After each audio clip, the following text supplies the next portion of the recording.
अस्सलाम वालेकुम बच्चों। आज हम उर्दू में सफ़ाई नज़्म पढ़ेंगे। ये हमारी किताब का सरे वरक़ है। उर्दू बाल भाग नज़्म नंबर 16 सफ़ाई।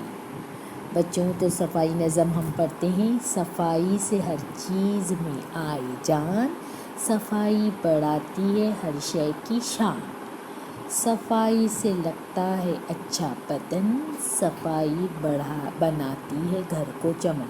तो बच्चों सफ़ाई से हर चीज़ में जान आती है, हर चीज़ साफ़ सुथरी हो तो अच्छी लगती है। सफ़ाई से लगता है बदन भी अच्छा, घर भी चमन लगने लगता है। सफ़ाई से कपड़ों पे आए बहार, सफ़ाई से बर्तन रहे आबदार। तो सफ़ाई से जो है कपड़े भी चमकने लगते हैं, बर्तन भी।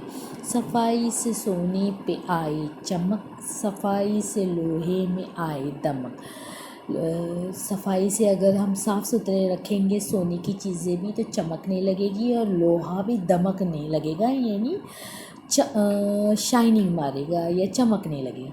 सफ़ाई से बीमार हो तंदुरुस्त, सफ़ाई बनाती है काहिल को चुस्त। सफ़ाई रखेंगे तो बीमार भी तंदुरुस्त हो जाता है और काहिल जो कामचोर होता है वो भी चुस्त हो जाता है। सफ़ाई ना हो तो इबादत ना हो, सफ़ाई बढ़ाती है ईमान को।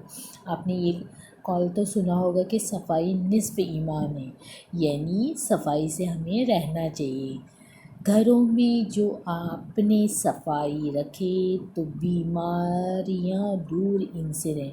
अगर हमारा घर साफ़ सुथरा रहेगा उस घर में बीमारी नहीं आएगी। बच्चों हमें अपना कचरा भी कचरे के डिब्बे में डालना चाहिए, यहाँ वहाँ नहीं फेंकना चाहिए। देखो बच्चों ये प्यारे प्यारे बच्चे अपने, ये उनकी स्कूल है, किस तरह स्कूल की सफाई कर रहे हैं, जो भी खुद ही झाड़ू मार रहे हैं और कचरा जो है कचरेदान में फेंक रहे हैं। तो बच्चों कचरा यहाँ वहाँ नहीं फेंकना चाहिए। थैंक यू बच्चों।